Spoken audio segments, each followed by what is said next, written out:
Пензии нуди кој ќе стигне и осигурителни компании и неовластени друштва, обвини МАПАС, агенцијата што го регулира пазарот на пензиско осигурување.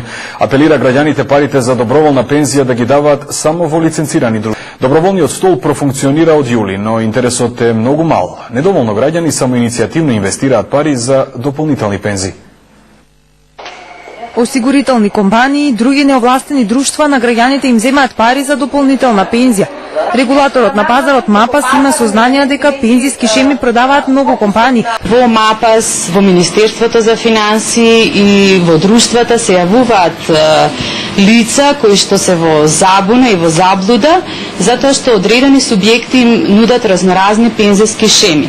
Ефектот е зголемена пензија или дополнителен извор за пензија, или пензија за сите оние кои што реално у моментот не се вработени, а имаат способности и капацитети за да инвестираат за сопствена пензија.